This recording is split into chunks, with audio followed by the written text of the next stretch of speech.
শুরু করছি আমি তো ভালোবাসি তোকে উপন্যাস। লিখেছেন সালমা চৌধুরী। পর্ব ৬৬ এর শেষাংশ। তানভীর পুরো রাস্তা গাল ফুলিয়ে রেখেছে। মেঘ তানভীরকে জ্বালানোর জন্য বন্যাকে কল দিল। বন্যা কল রিসিভ করতেই মেঘ বলল, দোলা ভাইয়ের মনটা বোধহয় খুবই খারাপ, তুই একটু দেখা করে যাস। তানভীর আবারও ব্রেক কষল। অগ্নিদৃষ্টিতে মেঘের দিকে তাকিয়ে আছে।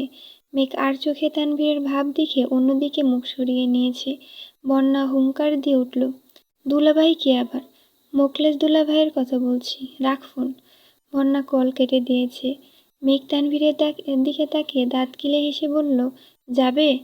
তানভীরের রক্তাভ দু চোখ শ্বাস ছেড়ে বলিষ্ঠ কণ্ঠে বলল, ডাফার। ডাফার মানে হচ্ছে মাথা মোটা বা হচ্ছে মূর্খ মানুষ।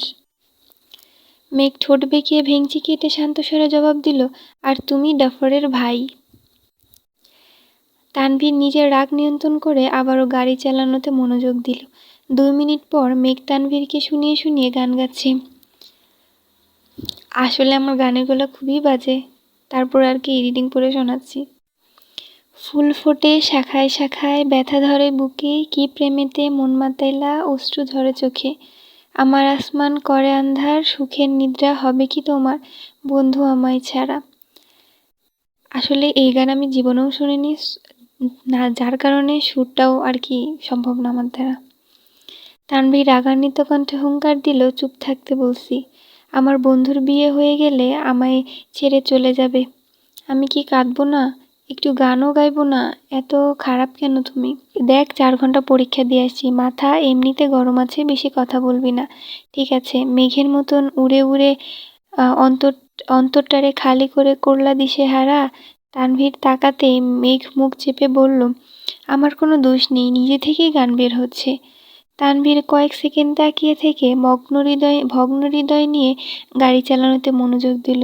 বাসায় ঢুকতেই আলী আহমেদ খানের সঙ্গে দেখা। আলী আহমেদ খান হাসি মুখে জিজ্ঞেস করলেন, 2 ভাই বোন সেজে গুজে কোথায় গিয়েছিলে? আমার বান্ধবীর বাসায় গিয়েছিলাম, আর ভাইয়া আমাকে আনতে গিয়েছিল। ঠিক আছে, যাও। মেঘ ব্যাগ ঘোরাতে ঘোরাতে ভেতরে চলে গেছে। তানভীর চাবি রেখে সরাসরি নিজের রুমে চলে গেছে। মাগরিবের পরপরই আবিরের কল আসছে। মেঘ কল রিসিভ করতেই আবির জিজ্ঞেস করলো, বাসায় আসছিস? জি। কি করছিস? আপনাকে একটা কথা বলার ছিল। হ্যাঁ বল। কিছু একটা ভেবে মেঘ আবারও থেমে গেল। আস্তে করে বলল, কিছু না। কোনো সমস্যা? না, পরে জানাবো আপনাকে। অপেক্ষায় রইলাম। মেঘ ঘন্টা 2 পর নিচে আসছে। মিমরা না থাকায় বাসাটা ফাঁকা ফাঁকা লাগছে। আলী আহমেদ খান আজ একটু তাড়াতাড়ি শুয়ে পড়েছেন। হালিমা খান আর মালিহা খান সোফায় বসে গল্প করছেন। মেঘ হালিমা খানের কোলে মাথা রেখে শুয়ে শুয়ে টিভি দেখছে। তানভীর সন্ধ্যা থেকে বাসায় নেই।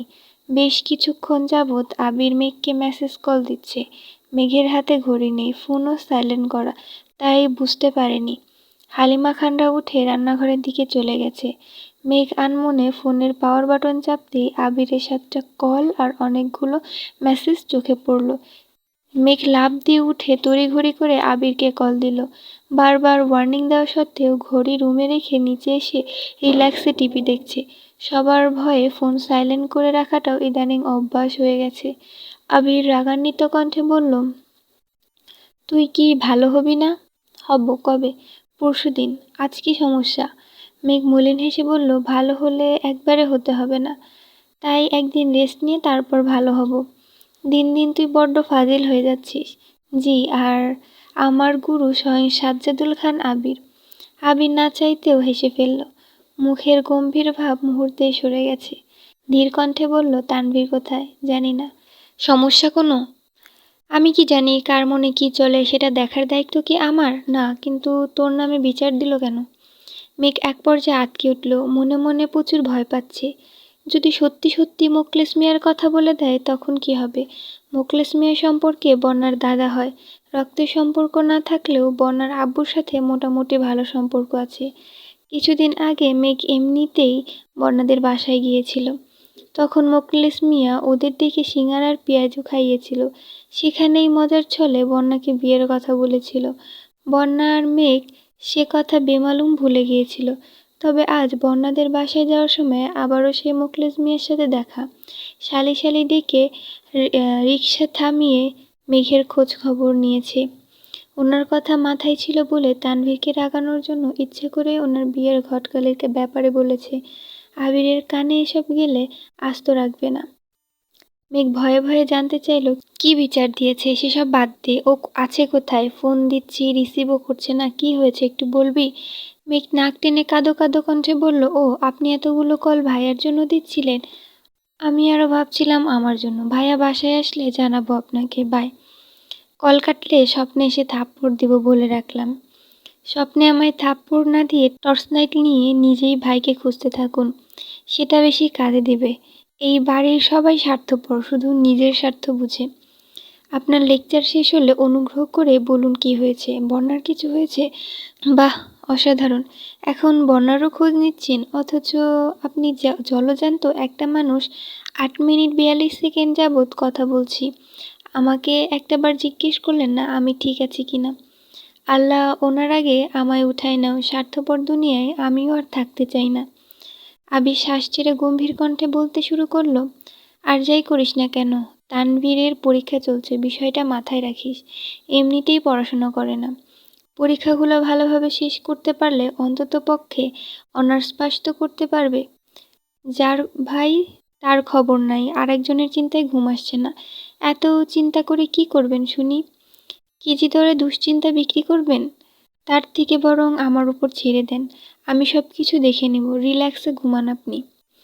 আবি শুকনো মুখে বিষম খেলো, কাশতে কাশতে বলল, আমার দুশ্চিন্তার গুরু স্বয়ং মাহাদিবা খান মেঘ।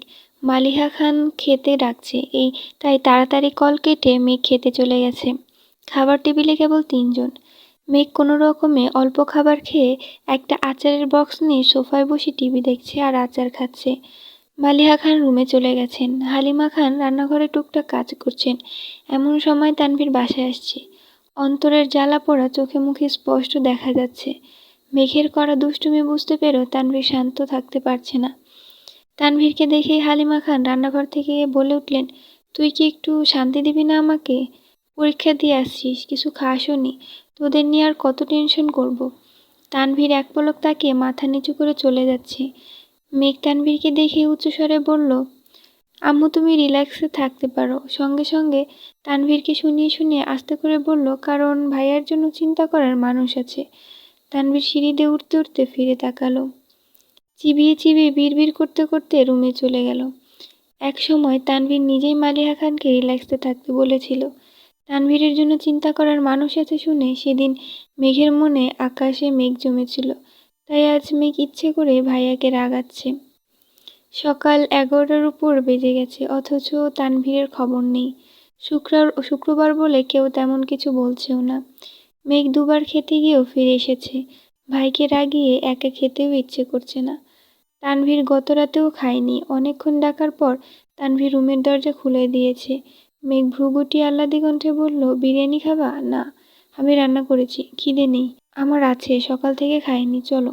মানে এখানে বলতে চাইছে মেঘের খিদে আছে, সেজন্য ও সকাল থেকে না খেয়ে আছে, ওর ভাইকে ডেকে নিতে আসছে খাওয়ার জন্য। রাত থেকে খাওয়া নেই, ঝগড়া করার মতো এত এনার্জিও নেই। তাই তানভীর শান্ত স্বরে বলল, ফ্রেশ হয়ে আসছি। তোমার ফোনের লকটা খুলে দিয়ে যাও। কেন? আমার ফোনের ব্যালেন্স নেই। তানভীর ফোনের লক খুলে মেঘকে ফোন দিয়ে ওয়াশরুমে চলে গেছে। মেঘ তড়িঘড়ি করে বন্যার নাম্বার খুঁজতে গেল।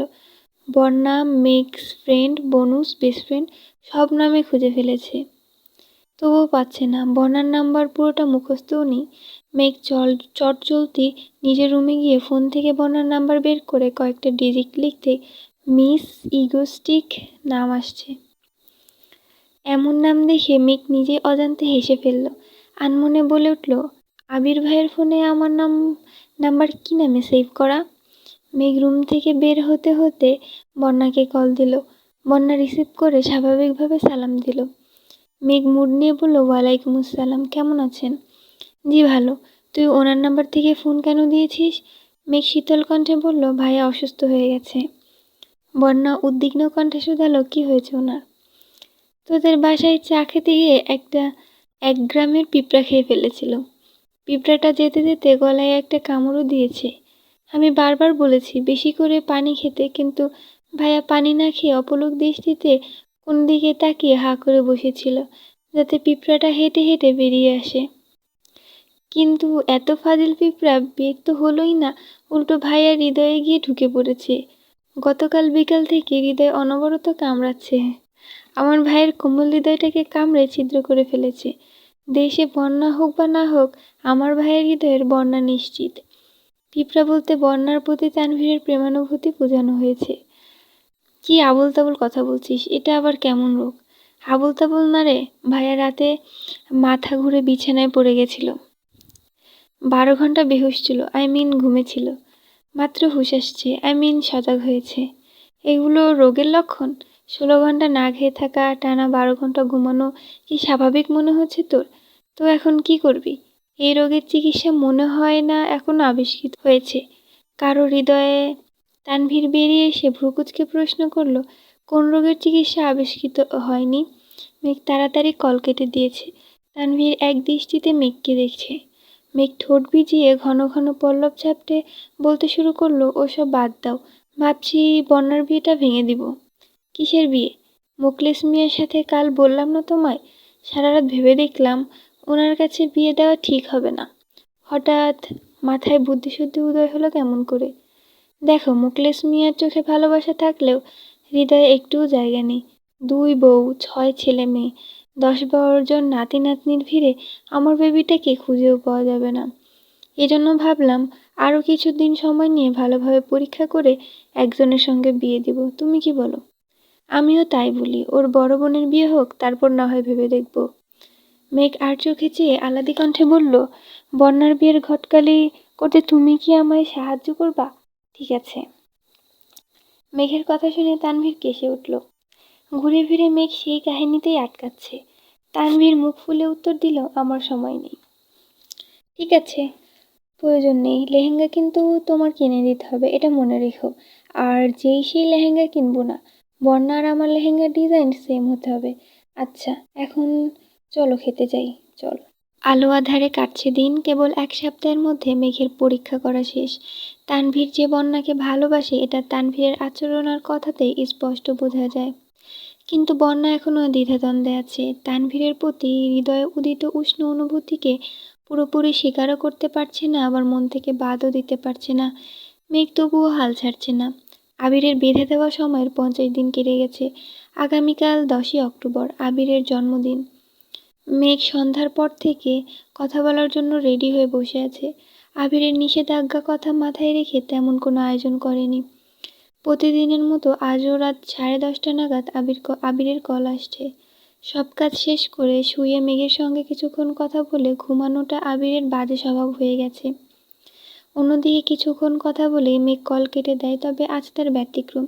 2 মিনিট কথা বলেই দুজনেই 5 মিনিট নীরবতা পালন করে, কিন্তু কেউ কল কাটে না। মেঘের মন খারাপ হবে ভেবেই আবির হাজার ব্যস্ততা থাকলেও সচরাচর মেঘের কল কাটে না। এমনকি মুখ ফুটে বলেও নি যে ব্যস্ত আছি। আজও তেমনটাই ঘটেছে। বাংলাদেশের সঙ্গে সময়ের পার্থক্য মোটামুটি 2 ঘন্টা হওয়ায় এখানে 11:45 বাজায়, সেখানে স্বাভাবিকভাবেই রাত 1:45 বেজে গেছে। মেঘ আপন মনে গল্প করছে আর আবিরের মনোযোগী শ্রোতার মতো মেঘের সব কথা শুনছে। প্রয়োজনে নিজের অল্পস্বল্প উত্তর দিচ্ছে। রাত ঠিক 12টা বাজতেই মেঘ মোলায়েম কণ্ঠে বলতে শুরু করলো, আপনি আমার চঞ্চল হৃদয়ের এক টুকরো সিদ্ধি, পরিত্যক্ত সাপোজ সংকুলানের মোহগ্রস্ত দিনলিপি, চরাচঞ্চল জন্মানো শরতের শুভ্রতার প্রতীক, ভোরের শিশির ভেজা ঘাসে শিউলি ফুলের বৈচিত্র্যময় ক্রমের মতন আপনার জন্মদিন অনুষঙ্গের উষ্ণতায় ছেয়ে থাক, আপনার সকল অপূর্ণ ইচ্ছা পূর্ণতা পাক, শুভ জন্মদিন। আবির একদমই স্তব্ধ হয়ে গেছে। নিজের জন্মদিনের কথা মনেই ছিল না তার। মেঘের মায়াভরা কান্না জড়িত কথা শুনে আবিরের দৃষ্টি ঘোলাটে হয়ে গেছে। মেঘ উবু হয়ে শুয়ে ফুঁপিয়ে ফুঁপিয়ে কাঁদছে। মেঘের কান্নার শব্দে আবিরের অন্তরাত্মা শুকিয়ে যাওয়ার অবস্থা। মাসখানেক মেঘের আচরণে বিন্দুমাত্র খারাপ লাগা প্রকাশ পায়নি। সারাক্ষণ উল্লাস আর খুনসুটিতে মেতে থাকত। অপ্রসন্ন হৃদয়ের ভাঁজে জমতে থাকা অজস্র অভিমানগুলো জাহির করতে একটা পুরুষ্ঠ বক্ষস্থল প্রয়োজন। মোহমায়ায় জড়ানো একটা বিশ্বস্ত বুক। মেঘের কান্নার শব্দে দিশেহারা আবির শীতল কণ্ঠে শুধালো, এই স্প্যারাও, এভাবে কাঁদছিস কেন? মেঘ বালিশে মুখ গুজে কান্না আড়াল করার চেষ্টা করছে। আবিরের নিঃশব্দ কণ্ঠে আবদার, ভিডিও কল দিই। মেঘ তড়িঘড়ি করে শোয়া থেকে উঠে বসে ভিজা ভিজা ভিজা ভিজা কাঁপা কাঁপা গলায় বলল, না, আমার জন্মদিনে সামান্যতম আবদার করার অধিকার যদি আমার না থাকে, তাহলে এই জন্মদিনকে আমি সারা জীবনের জন্য ব্যান করব। মেঘ আস্তে করে বলল, ব্যান করতে হবে না, দিচ্ছি কল। আবির ঠোঁট কামড়ে মুচকি হাসল। মেঘ চোখ মুছতে মুছতে ভিডিও কল দিল। রুম অন্ধকার থাকায় স্পষ্ট দেখা না গেলেও ফোনের ক্ষুদ্র আলোতে মেঘের ধবধবে ফর্সা মুখ, ঝলমল করা ভেজা চোখ আর লাল হয়ে থাকা নাকের ডগা স্পষ্ট দেখা যাচ্ছে। আবির নীরের দৃষ্টিতে তাকিয়ে আদর মাখা কণ্ঠে বলল, এবার বলুন আমার আবেদনময়ীর আবদার কি? আবিরের সূক্ষ্ম নেত্রের চাহনিতে মেঘ ঘায়েল হয়ে যাচ্ছে। বুকের ভেতরে তাণ্ডব চলছে, শ্বাস প্রশ্বাস এলোমেলো। মেঘের দু চোখ পানিতে টইটম্বুর হয়ে আছে, কেবল অশ্রু গড়িয়ে পড়ার অপেক্ষা। বুক খুঁড়ে আসা কান্না গিলে মেঘ দুর্বল কণ্ঠে জানালো, আপনাকে আমার সামনে দেখতে চাই। আবির মুচকি হেসে বলল, তারপর? আপনি কবে আসবেন? আর কতদিন? আপনার কি একবারের জন্য আমার কথা মনে হয় না? কেন বুঝেন না আপনি? খুব মিস করি আপনাকে। কঠিন বাস্তবতায় খোলস বন্দি করে রাখা নিজের অনুভূতিগুলো দীর্ঘ নিঃশ্বাসের আড়ালে লুকিয়ে আবির কোমল কণ্ঠে বলল, আমি অবুঝ নই মেঘ। মেঘ আকুল কণ্ঠে আবারও শুধালো, আসবেন কবে আপনি? সেটা আমার থেকে ভালো আপনার জানার কথা। আপনিই বলুন। আরও 100 দিন, আমি বোধহয় মরেই যাব। আবিরের অগ্নিদৃষ্টিতে তাকাতেই মেঘ ভয়ে চোখ নামিয়ে নিয়েছে। আবিরের রুমে আলো জ্বলছে, এয়ার কন্ডিশন অন থাকা সত্ত্বেও আবিরের শরীর ঘামছে। টেবিল থেকে একটা অপ্রয়োজনীয় কার্ড হাতে নিয়ে বাতাস করছে। মেঘ গভীর মনোযোগ দিয়ে আবিরকে দেখে। হাত দিয়ে বাতাস করার কারণে ফোন কিছুটা দূরে সরিয়েছে। মেঘের নজর নগ্ন লোমশ বুকে পড়তেই লজ্জায় চোখ সরিয়ে নিয়েছে। আবির রুমের ছাদের দিকে তাকিয়ে আনমনে কিছু ভাবছে। মেঘ পল্লব ঝাপটে আবারও তাকালো। এবার নজর পড়ে থুতনির নিচে থাকা একটা কালো তিলের দিকে। সেভ করার কারণে দাড়ির আড়ালে লুকিয়ে থাকা তিলটা আজ একটু বেশিই জ্বলজ্বল করছে। মেঘ সেদিকে তাকিয়ে মুচকি হেসে ঘোরে ডুবে গেছে। আবির নিঃশব্দ কণ্ঠে ডাকলো, এই যে প্রলয়ঙ্কারী, কতবার বলবো এভাবে তাকালে কুছ কুছ হোতা হে, তুম নেহি সমঝোগে। মেঘ লাজুক হেসে চোখ ঘোরাতেই চেঁচিয়ে উঠল, আপনার পেছনে কে? মেঘ চেঁচানোতে আবিরও লাফিয়ে উঠছে। আশেপাশে তাকিয়ে শক্ত কণ্ঠে বলল, কোথায় কে? আমি দেখেছি, কে জানি চলে গেছে এখান থেকে। রুমে কেউ নেই, পর্দা নড়ছে সম্ভবত, এটা চোখে পড়েছে। আপনি আমায় মিথ্যা কথা বলছেন, রুমে নিশ্চিত কেউ আছে। আপনি যে একদিন বলেছিলেন আপনার বউ আছে, সে কি আপনার রুমে?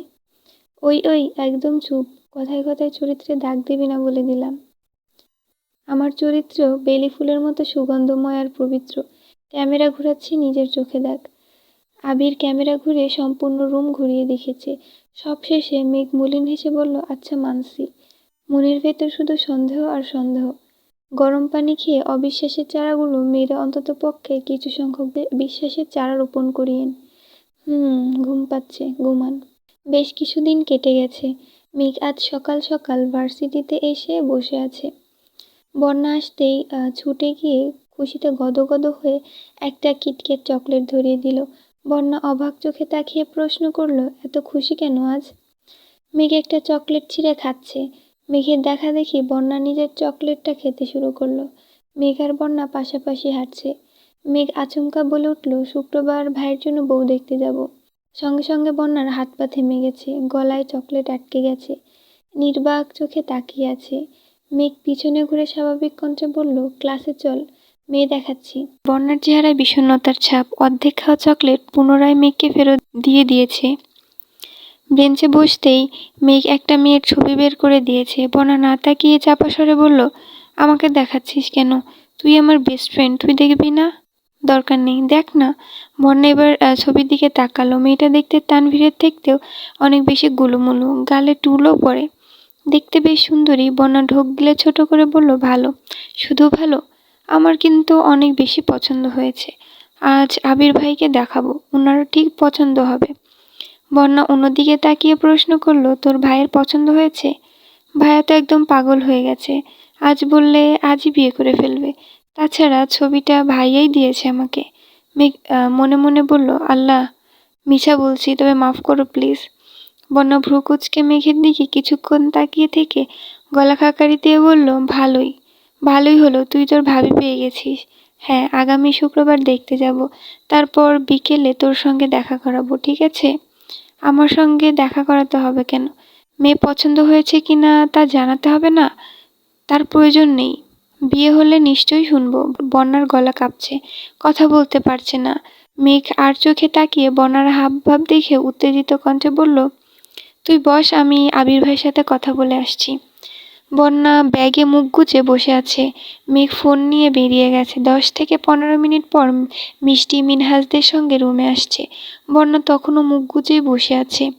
মিষ্টি ডাকতেই বন্যা মুখ তুলে তাকালো, চোখ মুখ লাল হয়ে আছে। বন্যা বরাবরই আবেগ চেপে রাখে, আর রাগ অভিমানের বহিঃপ্রকাশ তেমন ঘটে না, কিন্তু আজ যেন বন্যার অন্য রূপ ভেসে উঠছে। মিষ্টি মাঝখানে বসেছে, বন্যা আর মেঘ দুই পাশে। বন্যার দৃষ্টি জানালার দিকে, এক দৃষ্টিতে বাহিরে তাকিয়ে আছে। মেঘ মিষ্টিকে একটা একটা করে ড্রেস দেখাচ্ছে। তানভীরের বিয়ের উপলক্ষে অনলাইনে লেহেঙ্গা শাড়ি পছন্দ করছে। বন্যা সেসব না দেখলেও সব কিছু ঠিকই কানে যাচ্ছে। এক পর্যায়ে মিষ্টি বলল, আবির ভাই না বড়, আবির ভাইয়ের বিয়ে রেখে তানভীর ভাইকে বিয়ে করাবে? আবির ভাইয়ের বউ ফিক্সড? মানে আমি তো ফিক্সডই, এখন শুধু দেশে ফেরার অপেক্ষা। এর মধ্যে ভাইয়ার জন্য মেয়ে ঠিক করে রাখবো, প্রয়োজনে আংটি পরিয়ে রাখবো, তারপর দুই ভাই বোন একসঙ্গে বিয়ে করব। আমিও বাসাতে থাকবো, ভাইয়াও বাসায় থাকবে, শুধু নতুন ভাবির আগমন ঘটবে। মিষ্টির বন্যার দিকে তাকিয়ে বলল, তুই না বলেছিলি বন্যাকে ভাবি বানাবি? তখন মজা করে বলেছিলাম, কোথায় আমার ব্রিলিয়েন্ট বন্যা আর কোথায় আমার বেপরোয়া ভণ্ড ভাই তানভীর, দুজনকে মানাবে নাকি? কিন্তু কোনো কিন্তু না, বন্যার সামনে আবার এসব কথা বলছিস? তুই জানিস না বন্যার এসব শুনতে ভালো লাগে না। আমার ভাইকে বন্যা দু চোখে এক চোখেও সহ্য করতে পারে না, সেখানে আমার ভাইকে বিয়ে করার প্রশ্নই আসে না। চুপ কর। বন্যা নির্বাক চোখে মেঘের দিকে তাকিয়ে আছে।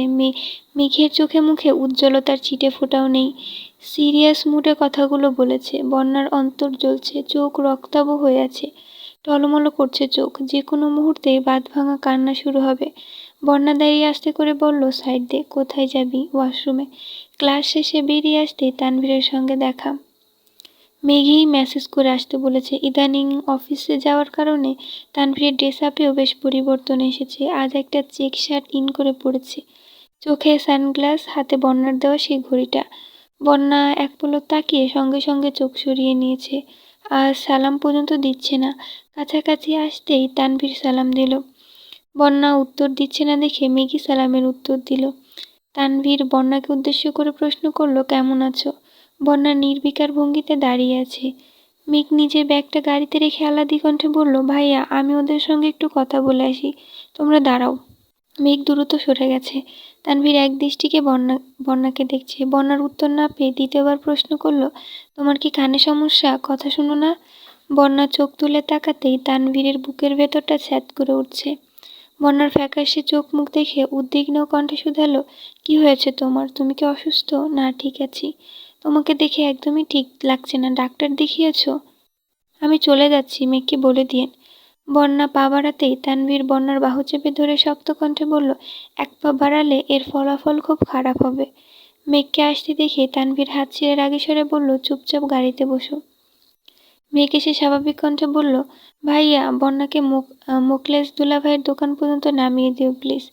তানভীর আর বন্যা দুজনই অগ্নিদৃষ্টিতে তাকালো। মেঘ ফিক করে হেসে বলল, উপস সরি, মোকলেস দুলাভাই না, মোকলেস দাদা। তানভীর আবারও বলল, বন্যা গাড়িতে বসো। মেঘও বলল, তাড়াতাড়ি আয়। তানভীর গাড়ি চালাচ্ছে। মেঘ বন্যাকে এক এক করে জামা দেখাচ্ছে। শুক্রবারে কি পরবে সেসব ভেবে মেঘ ক্লান্ত হয়ে যাচ্ছে। বন্যা না পারতেও মেঘের এসব পাগলামি সহ্য করছে। তানভীর গাড়ি চালানোর ফাঁকে ফাঁকে মিররে বন্যাকে দেখছে। কিছু দূর যেতেই মেঘ বলল, ভাই আমাকে দুটো ড্রেস কিনে দিবা?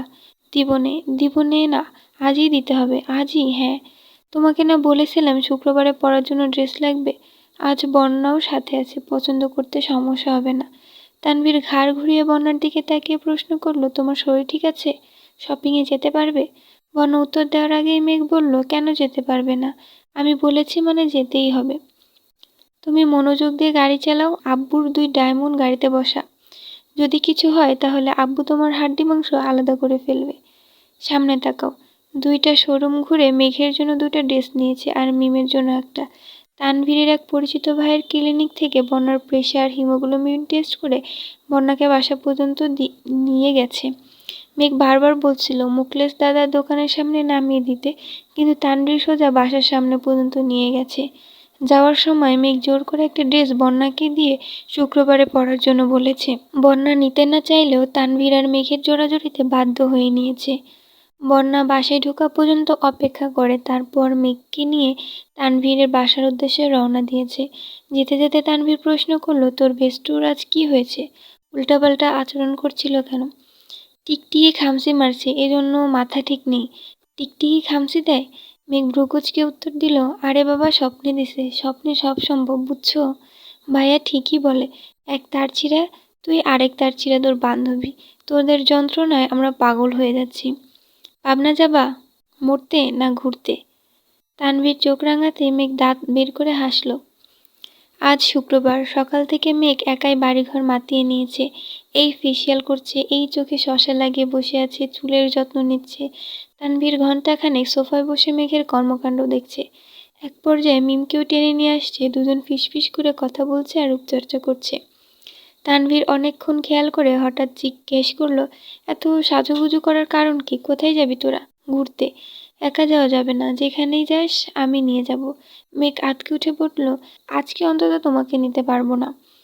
তাহলে অনুমতিও আমি দিতে পারবো না। আব্বুকে বলে অনুমতি নিও, আমি ডিরেক্ট ভেটো দেব।